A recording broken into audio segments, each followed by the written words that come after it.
All right, now this is not New York Knicks radio or anything, but with the Celtics on ice, it was really hard to watch last night's NBA playoff opener and wonder if the Celtics, would they be able to even run with these New Yorkers in those NBA playoffs?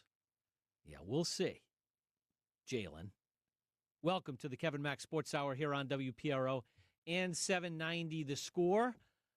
Yeah, the Knicks got things going big time in this series with the Philadelphia 76ers last night. How about this? They've won their last 4 playoff games by, I wrote it down, it's here somewhere. I can't see, a lot of points, like crazy. 39, 51, 29, and 16. Well, good luck to them. And Dan York and Tyler Kolek and the Tyler Kolek Cumberland fan club up there in the Blackstone Valley. I have no problem with the Knicks. Some people have a problem with the Knicks. Like any New York team is dead to them. I'm not one of those guys. But that's enough. No more Knicks talk until tomorrow. What about the Celtics? The C's are still kind of the talk of the NBA. The way they melted against the Sixers. Now, Brad Stevens will meet with the local media tomorrow. You'll hear from the Celtics basketball boss on this show tomorrow night, right here, 6 to 7, Monday through Friday, by the way, or on the podcast. Hey, now we have video podcasts. And I'll tell you, see this beautiful blue shirt? You know what it needs? It needs a logo. If you want your logo to be on my shirt, you know who to call, WPRO. Anyways, so what questions should Brad Stevens face tomorrow from the local media? Number one, in my book, what up with Jaylen Brown is number one. His reaction to losing in the first round has gone viral. This was his, quote, favorite season in the NBA, not the one where he was in duck boats. Was it puzzling? Dumb at worst, misunderstood at best. Don't worry, Brad will be asked about Jaylen Brown. But what about Johnston Joe Mazzulla? Is he your coach? Do you heartily agree with his offensive playing style? Dependent on so many three-pointers, year after year. With Jason Tatum, without Jason Tatum. Does Brad Stevens in the front office push or endorse this style? Seems as if it does. So we're starting with the Celtics tonight and probably tomorrow night as well, but we shall see because Bruins management meets with the New England media tomorrow as well. So my guess is the media meets with the Celtics, have a little lunch, and then go to see Don Sweeney, Cam Neely, and the boys. Anyway, so, yeah, that's tomorrow night. Tonight, again, Celtics, a little Red Sox, a few other surprises. If you want to weigh in on the Celtics or the NBA, right off the top tonight, 401-438-WPRO, 438-9776. We want to start, as we always do, with tonight's 3 big hits. All right, former Patriots wide receiver Stephon Diggs was found not guilty on assault and strangulation charges today. They were levied by his former live-in chef. A jury in Dedham, deliberated for 90 minutes today before acquitting Diggs on all charges. Diggs chose not to take the stand on his own behalf during the 2-day trial. He remains a free agent in the NFL. The Red Sox beat the Tigers last night in Detroit. Bizarre game. The umps cleared the stands due to dangerous weather, but the game continued, so it wasn't dangerous enough for the Red Sox and the Tigers. Sox took a 5-2 lead after a Jarren Duran 3-run home run. They end up winning 5-3. Peyton Tolley gets his first career victory. Tonight, reliever Giovanni Moran gets the start. Brian Bayo waiting in the wings. He has been absolutely awful of late. NBA playoffs tonight, the Cavs and the Pistons, game 1 in Detroit. The Lakers open at the OKC Thunder. Just one game in the NHL, the Minnesota Wild at the Colorado Avalanche. The Avs lead that series 1-0. And John Rahm and the DP World Tour have come to an agreement that will allow him to compete in future Ryder Cup events. Rahm and the DP World Tour agreed on payment of fines for playing in Live Tour events. That was against the DP World Tour rules. He will play in at least 5 DP World Tour events this season, and he will have waivers to finish his season on the Live Tour this year. So a little more John Rahm at the, he's won the Irish Open. He's won the Spanish Open, so he'll play probably those two. The Scottish Open, right? A little tune-up. Anyways, PGA Championship is next week, and our birdies and bogeys will be back next week as well. But, hey, the Celtics aren't playing, but we're going to keep talking about the Celtics just because, well, how often do we talk about the Patriots year-round, right? Rooch, too much, don't you think? Well, we got to talk about something. The Red Sox aren't exactly making it easy. This isn't the baseball universe we used to live in. So, yeah, we're going to have to fill the time with the next few months. And we're not really filling the time here because this is legitimate drama surrounding the Celtics. And, you weren't here. You're tending to business in Florida. But on Friday, I posited exactly, some of what we're about to talk about in terms of, hey, if the Celtics, if we show up on Monday and they're not in the playoffs, Johnston Joe Mazzulla's job might not be as safe as people might have thought a few weeks previous. Yeah, and, he doesn't help the situation with the way he answers questions or when, and of course, we are heavyweights, like legit heavyweights, but ESPN's Scott Van Pelt, he wasn't too impressed with Joe either. 49 for 179 in the 4 losses. And I just don't think that there's any conversation to be had with Mazzulla that maybe there's a different approach because he's demonstrated it. He's going to basically say, these are good shots. This is what we do. Every time. Never once entertains the thought that there's a different way or approach. And it's a bit like baseball in the sense that you could have an approach over 162 games that over a 4-game series might not play out. And sure, is this a bit of an outlier? Well, yeah. And despite how poorly they shot, 1-3 could have been the difference, and they're fine to let Tatum get back, and now maybe they carry on, and maybe everything changes. But to just stubbornly play only one way when it isn't working and to be that dependent, Brian Windhorst flat out came on with us on Friday night and said, Boston hasn't shown me they can win a game if they don't shoot the ball well from 3. Well, then guess what? They didn't shoot the ball well from 3, and they're done. Okay. So, SVP is correct there. The Celtics, 49 of 149, that's 27.6% from the 3 in the series. Obviously, way below, 10 percentage points below their percentage in the regular season. So, is change needed? And I say not with Mazzulla. Not now. But with Mazzulla's thinking, the team's approach, yes, absolutely. And Rooch, I think that's what Brad Stevens needs to be pressed on. Is Mazzulla just a stalking horse for the front office? If you're going to say, hey, develop Baylor Shireman, and by all accounts, like 2 weeks ago, Joe Mazzulla was a borderline Coach of the Year, candidate because he developed guys like Baylor Shireman. Well, what does he do? He's a professional 3-point shooter. Sam Hauser. He's a professional 3-point shooter. Neither one, Baylor Shireman didn't get enough minutes or enough shots in that Philly series, but neither one stepped up in this series. The Celtics were 8th in 3-point percentage in the regular season, 4th in 3-point attempts, 3rd in the entire NBA in 3-pointers made. This is what they do, and it didn't translate to this series, and that's why they're home. Yeah, this is certainly what they do, but this to me also falls under, when it comes to Mazzulla, the old, saying about, just the hammer is not the correct tool for every single job. Just because you have a hammer doesn't mean, you should attack a screw with it or what have you. And I sort of think that his mentality in that regard when it comes to the 3-pointer is a problem of his and not of the front office's making. I just can't. Look, I'm not trying to throw Mazzulla under the bus, but I have a really tough time, KMac, thinking that Brad Stevens behind the scenes is like, hey, you know what?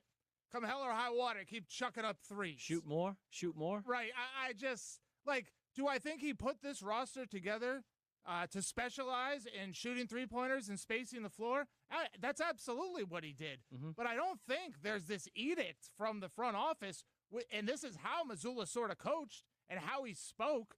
I don't think there's this edict from the front office that, like I just said, come hell or high water, you better keep chucking up those threes or your job may be on the line. I think the job of a Celtics coach under the current iteration of the roster and under Brad Stevens, really the only job when it comes to in-game is to make those adjustments and decide when is the time to turn off the three-point faucet and get back to playing, the type of basketball where with guys like Tatum and guys like Brown, you should be able to dominate on the interior and get to the free throw line in times like, Game 7 against Philly. You can't buy a bucket?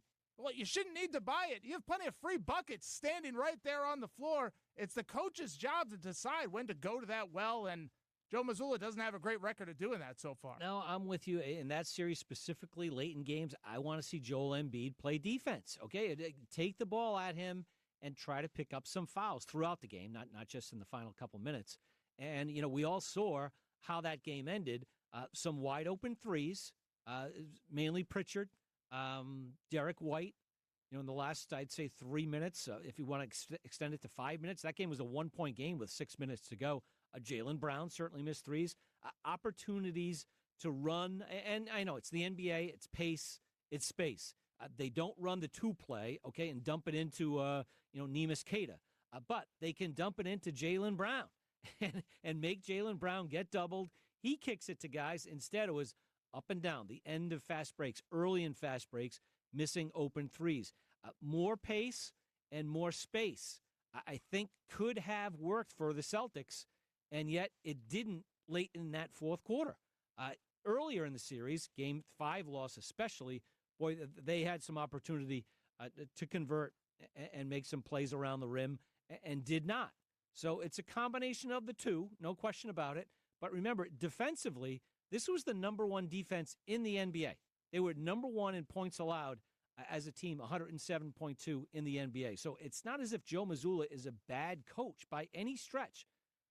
But again, the approach that Joe Mazzulla had, we can certainly debate that, right, Rooch? Yeah, and I think, look, and this is, I have a reputation of going hard on NBA coaches because, quite frankly, I just don't think enough of them make enough of a difference, for them to be held in such a high regard. I think it's all about roster management, and that's why I think, Joe Mazzulla is in sort of a tough spot here because the margins are just really thin, right? And it's really about, having a coach that can get the most out of your roster. And I'm sure Brad Stevens, he's factored in that Jason Tatum was out, and he's factored in that Jason Tatum missed Game 7. But at the end of the day, I think his decision-making is going to be, less about what Joe Mazzulla was able to get out of the roster and who he was able to develop, because this roster doesn't need that as much as it needs good decisions late in games, good decisions going into series. And this is now the third series that Mazzulla has, quite frankly, lost as a massive favorite. And I think, that buildup with this final loss to Philadelphia, I think there's a great case to be made that, for all the pluses he may have in terms of player development and things like that, his in-game management, puts him at such a disadvantage that it might be time for the Celtics to move on. Yeah, that's by all accounts not happening. The Boston Globe's Adam Himmelsbach just recently reporting that he will return. Also, is he going to be the NBA Coach of the Year? They're about to announce that any day now. I wouldn't think so. He's not the number one favorite, but I'm looking at a headline right now on NBC Sports Boston. Mazzulla expected to win NBA Coach of the Year. Oh. Well, they're not going to fire that guy. Not yet. Anyways. He wouldn't be the first NBA Coach of the Year to be fired. And again, that's why I think these awards to just be off the regular season is just foolish. At this stage of the game, I mean, come on. To your point, he wouldn't be the first guy to win Coach of the Year and be fired. I think Doc Rivers. I think it happened to Doc Rivers. Be a good candidate for that anyway. And I'll say this, too, and I think what Joe Mazzulla does have going for him here, not only, he's done a good job.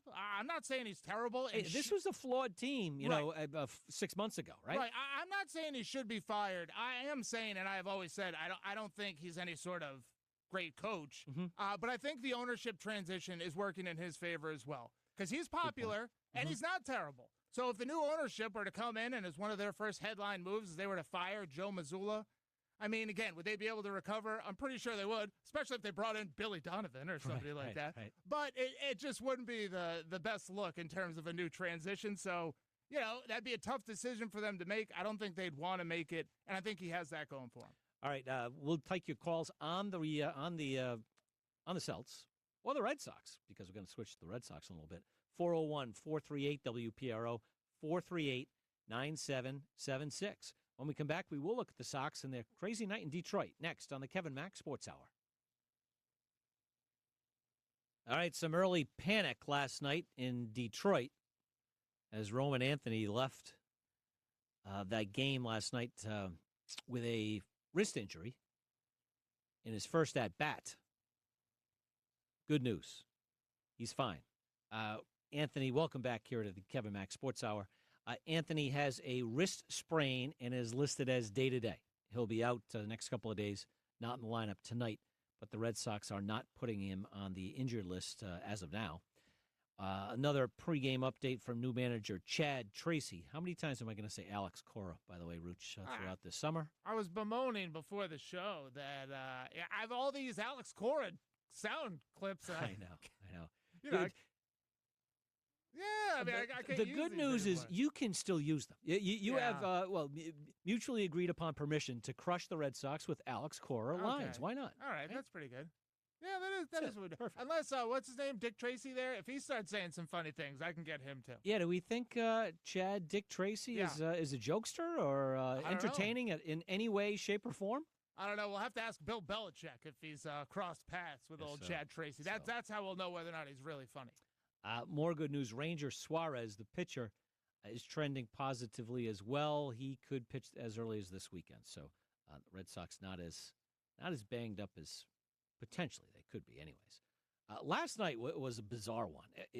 I'm assuming most Red Sox fans, a little down in the dumps. You got no Celtics, you got no Bruins. The Patriots don't play till a long time from now, so I've already been wished good luck by numerous fans. What the heck are you going to talk about for the next 3 months? It won't just be the Red Sox, because guess what? They stink. But we'll talk about the Red Sox because it's the Red Sox, right? And there's plenty to talk about with the Sox, right? Win, lose, or draw. Yeah, absolutely. Yeah. And last night it was bizarre. They're playing in Detroit. You could tell it looks like a rainstorm is coming. It's really dark. Then it gets dark. And then they clear the stands. And I've never seen maybe any sporting event where they clear the stands because of pending bad weather, and the game keeps going. It's like, and maybe the forecast changed a tiny bit, that they thought that thunder and really lightning was in the area. That's the only reason they do it. And the players kept playing. So maybe they got, a cell didn't develop or what have you. But anyways, the game kept going. The Tigers scored a couple. Red Sox, Jarren Duran had a 3-run homer. They take the lead. They did end up stopping the game for a while when the rain got too heavy. But no thunder, no lightning. Red Sox end up winning. Jarren Duran ends up smiling.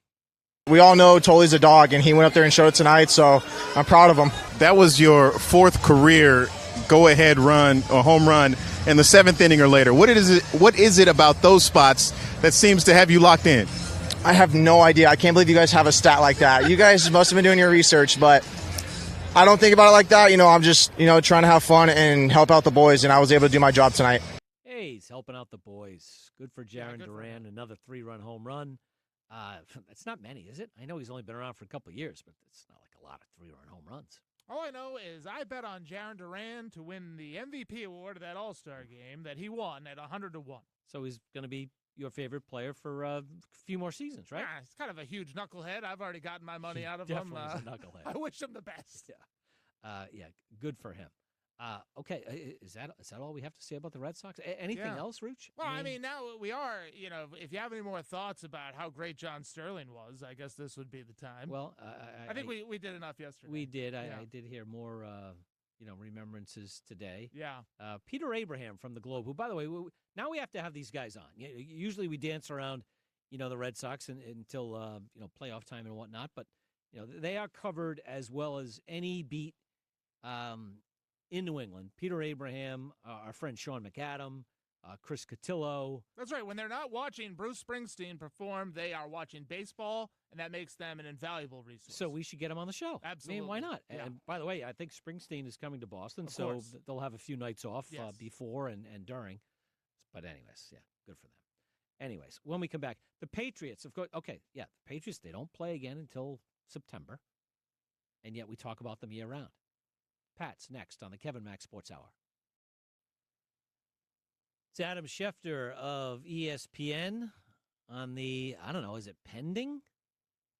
Did he just back off his report of a couple weeks ago there? Welcome back to the Kevin Mack Sports Hour here on WPRO and 790 The Score. All I know is whatever Adam Schefter reports, I'm with him. I mean, the guy's sources are impeccable. He has been on this for a while, A.J. Brown to the Patriots for a first-rounder. So we're going to discuss. First of all, who has the leverage in this deal right now, or this potential deal? The Patriots need a wide receiver, but do they need a wide receiver? Like they have a hole at number one. It was Stephon Diggs last year. He's gone. He's a free agent, by the way, and available, by the way. The Eagles, I mean, they clearly are at the end of the rope with A.J. Brown, who's under contract, needs to be traded for. He's not a free agent. They drafted a free agent in the first round, a wide receiver in the first round. They're clearly set up to trade A.J. Brown. A first rounder? And I know that there was big trades for wide receivers, earlier in this offseason for an awful lot of, draft capital. I think the Eagles have to trade A.J. Brown more than the Patriots have to accept A.J. Brown. Rooch might disagree with me on that, but I'm playing hardball here. A first rounder? No, how about a second and a fourth? How about, second and 2/5? These NFL GMs seem to value these fifth and sixth rounders like they're gold. First rounder? No, I don't think A.J. Brown's worth a first rounder for the Patriots. I don't care what year it is. 2027, 28, 29, whatever. I'm holding tight on that one. Yeah, what I don't understand about this trade is the time frame. As I've said before, you're trading for A.J. Brown. Okay, fine. Let's say in a perfect world you get 2 years out of him. Everything I've been told and everything I've seen, but most importantly, everything I've been told tells me that this team's championship window at best will be opening when he leaves, right? Like this team's still a couple of years. Yeah, they made the Super Bowl, but in terms of realistic, building the offensive line, building the defense, getting the skill position players, last year was a Cinderella run. To be a team expected to compete year in and year out at the top of the AFC, those are the things you're going to need. So I'm not giving up a first-round pick for A.J. Brown, but I think in terms of who has the leverage, in terms of the negotiations specifically between the Patriots and the Eagles, It's the Eagles, because the Patriots desperately want A.J. Brown and have basically broadcast that intention with the way they've built their roster and things that people have said throughout the media. Again, this is really, once the June 1st deadline passes and Philadelphia can portion out the cap hit for trading A.J. Brown over 2 years, their motivation, it doesn't matter which team to them. Right? And they're more than happy to have A.J. Brown on their roster next season? I would certainly think so. Because, again, I think it's more, they play hardball with him, and then he wants to go. So, again, I don't see Philadelphia. He will be a huge distraction if he's not traded by training camp. Yeah, but I think they're in a position, the way they've built their roster now, conversely, they can just bench him and not even play him. Not even dress him. I mean, the Patriots wouldn't be able to afford to do something like that. And that's why, again, I think when it comes to specific negotiations between Philadelphia and New England, Philadelphia doesn't really have to move. I think they have all the leverage. Is that to say that they can't get a better deal from somebody else or won't get a lesser deal from somebody else? Like, could they eventually deal him for a third or something like that? Sure, but it won't be to New England because they know, looking at New England's roster, what New England has, and more importantly, what New England thinks it might have. and they're going to hold New England up to that. So I don't expect Philadelphia to budge too much. All right, this is who New England has. They have Romeo Doubs, who they acquired as a free agent, maybe their top free agent, top offensive free agent. Keyshawn Boutte, Mac Hollins, Kyle Williams, Pop Douglas, Efton Chisholm. Not much there. Again, no number one unless you think Romeo Doubs, and no one thinks Romeo Doubs is going to blossom into a 1, correct? I mean, if he's a high 2, I think we'd be pleasantly surprised, right? It'd be a pretty good pickup.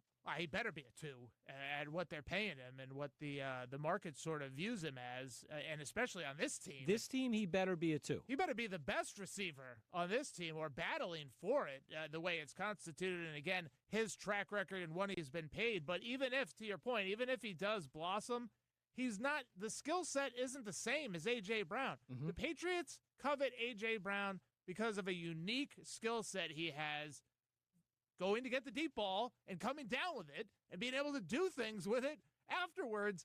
Doubs can't do that.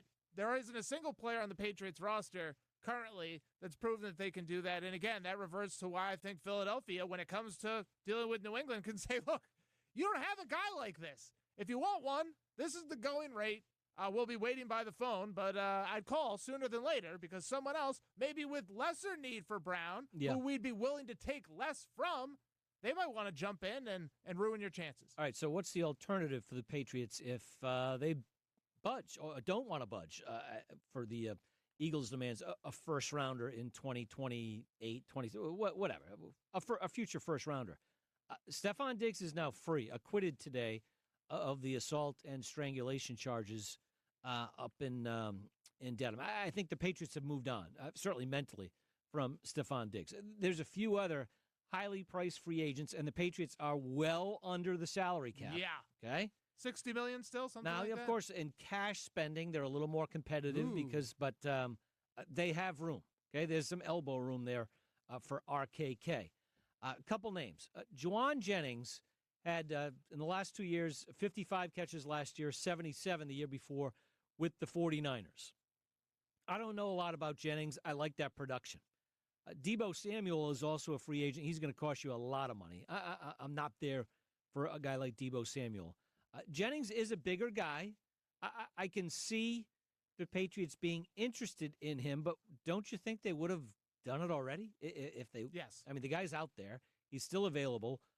Multiple teams probably still somewhat interested in him, or he's just holding out for ridiculous money. There's a lot of good veteran players who've made a lot of money who are still available right now because they want to make more money, and they probably don't realize they're probably at the end of their careers and not willing to budge. No, and guys like Samuel and Jennings are bodies in the room for the Patriots right now. I mean, they're not. But they'd be their number one guy. No, neither would Romeo Doubs would be number one. You think Deebo Samuels isn't a better?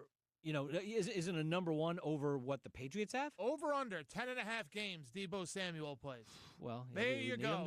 You just answered your own question, my friend. Again, I think Deebo Samuel is more talented than Romeo Doubs? Of sure. Course, yeah. We could have that discussion. Might he be number one on the depth chart on opening day? Maybe. Yeah. But no, if you're going to battle, you're telling me you're trying to compete for an AFC championship and Deebo Samuel is your number one receiver. I'm telling you that no. You are not trying to compete for an AFC championship. That's what I mean. Those guys at best would be competing for Doubs. To me, you chose Doubs over those guys. Or already you did, yes. Yeah, so it's like, we have this spot to fill. We could go cheaper with a guy, like Jennings or some of those guys you just mentioned, or roll the dice with Deebo Samuel. To that end, though, I think even if they had Jennings or Samuel on their roster now, they would still be in the exact same trade discussion that they're in for A.J. Brown, allegedly, with the Eagles, because, as I just mentioned, they can't do what A.J. Brown can do either. Right. So it would just be, more bodies in the room. That's sort of what I mean by that. They're looking for what they believe is a game breaker, a game changer in A.J. Brown. I'm just not there with them on that, but that's why they'll probably, be at a disadvantage still when it comes to negotiating. Well, and that's where I am as well. The Eagles have this guy under contract for next season, and yet they're willing to trade him, or they want to trade him to the point where they've already drafted, I'm not saying his replacement, but more, revenue inventory, I should say, in their wide receiver room. I know A.J. Brown. I've seen A.J. Brown. He's a good player. But if his team is willing to get rid of him with term on his contract, am I going to move heaven and earth to get him? And I know Mike Vrabel had him in Tennessee, etc. I'm not there either. Yeah, the two things I would put in the column, because I'm generally speaking, I would be with you, but you just mentioned one of them. Brown's association with Mike Vrabel and his experience with Mike Vrabel is certainly a plus, but also Philadelphia. I love Howie Roseman, okay, and I always am lauding the Philadelphia general manager. Let's not rule out that they could just be flat out wrong about Jalen Hurts. Sure. Right? Because a lot of people just listen to what I said and nodded along. Like, yeah, you know what? I don't like Jalen. They're keeping him and they're getting rid of A.J. Brown. So they think A.J. Brown, Jalen Hurts can make any receiver room look pretty good. Exactly. Well, either that or they think Brown and Hurts together are a problem, the chemistry, what have you. Like, again, I don't have these answers. This is mostly speculation and just, based on things I've seen and watched. Like, maybe they think, Jalen Hurts is our guy. And it's not working right now with him and A.J. Brown and Devontae Smith or whomever. So we need to surround him with different dudes, starting with A.J. Brown. Again, that's something you want to think if you're a Patriots fan. That it's, Philly, they're smart, but they're wrong about this one, and we can take advantage of their mistake. Well, we'll see what Philly looks to do. Again, after June 1st, they can defray their salary cap and dead cap money hit if they wait until June 1st. So this story will continue for another month or so. All right, when we come back, it'll be time for tonight's Kevin Mack Sports Pick of the Night. Welcome back to the Kevin Mack Sports Hour here on News Talk 99.7 FM AM 630 WPRO and on 790 The Score. I've been in those press conferences for 30-plus years, including some golf ones over the years. I always wanted to be the guy who would stand up and say, baloney. And I wouldn't say baloney. Because, come on, John Rahm, you're on the LIV Tour. The LIV Tour is burning. You don't know if you can get out of your contract with the LIV Tour? Come on. Rooch, these guys come in all shapes and sizes. They think they're being cute. No, they're lying. And why not just be forward? Just say, I do know if I can get out of my contract, it's going to cost me a lot of money, so I'm probably going to be on the LIV Tour again next year. Just say it that way. Yeah, he's probably trying to drum up some public sympathy from, idiots. They're like, oh, poor John Rahm's confused. We need to help him out. Somebody. His hands are tied by the Saudis, right? Oh, gosh, somebody help him get out of that deal. Just not right. We need to watch him play golf again. And, he will be back on the Ryder Cup team. John Rahm didn't want to pay the $3-4 million fine. Didn't the Saudis give him like $400 million a couple of years ago? Allegedly. Well, he's going to pay the fine and play in the Scottish Open and the Irish Open or whatever his choice is on the DP World Tour, and will be on the European Ryder Cup team, and that's really all he cares about in a couple of years when next year from this summer in Ireland. Anyways, let's get to the Kevin Mack Sports Pick of the Night.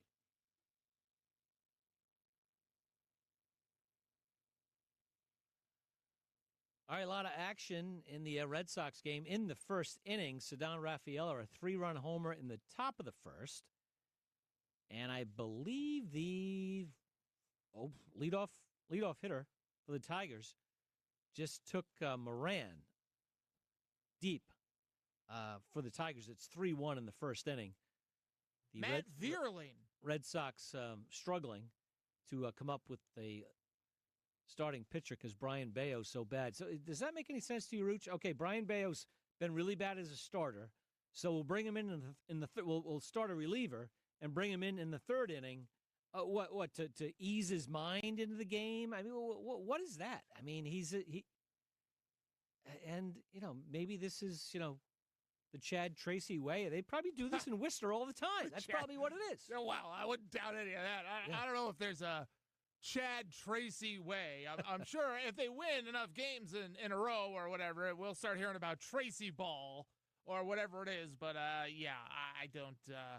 I don't know. I think this is just they don't have enough dudes. Stopgap. It's a stopgap move. So they're If Brian Bayo pitches decently for 3.5 innings tonight, he'll be back in the starting rotation. That's right. It's all about confidence for these guys. Anyways. Absolutely. Anyways, early season craziness in baseball. This is more of a conversation for tomorrow night with the Truist Championship, which that's the one in Charlotte, right? Yeah, it's a Charlotte tournament this weekend. Right. I can't think of the name of the course, but it's anyways. Rory McIlroy is back on the tour this weekend. He's the heavy favorite, along with Cam Young. Quail Hollow, exactly. Rory's won this tournament a couple times, so not a shock that he'll play this week and then play the PGA Championship. But how about this Cam Young? He's playing as well as anyone except Rory, who's taken some time off after the Masters, so he's playing better than anyone because he actually shows up and plays. Hasn't taken a break, which is a bit of a surprise leading into the PGA. But, those two guys, Schauffele, Matt Fitzpatrick, has obviously played really well as well. Those are the top players in the world right now, and they'll all be at Quail Hollow getting ready for the PGA. But this is a signature event. I don't need any picks, Rooch, but we're not surprised that these guys, this is what the tour wants, right? They want the best fields as often as possible. They're going to get them back-to-back weeks. Yeah, this is one of those $20 million events, like you said, and Young has certainly been on a roll, but the Fitzpatricks, they're the ones that have been everywhere. I've seen Matt Fitzpatrick and his brother. They won that team event down there in Zurich, or Zurich Classic in New Orleans. New Orleans, yeah. Which I think was Fitzpatrick's second trophy in as many weeks, right? That's right. So he's on a roll, too. Quail Hollow, I don't know. Is Webb Simpson playing? He usually does really well at those North Carolina events. I'll look into it and see if we can't chuck a dart old Webb's way with some picks tomorrow. Hey, every Wednesday, we usually give you, and we hit them a couple times this summer. Well, Rooch does. We try our best. So, again, tune in every night, Monday through Friday. At 6:50, we have our pick of the night. And our pick of the night tonight, I don't know, NBA, I like the home teams. Big. Sure. Why not? Cleveland Cavaliers tonight. Anyways, tomorrow night, 6 o'clock, the next KMac Sports Hour.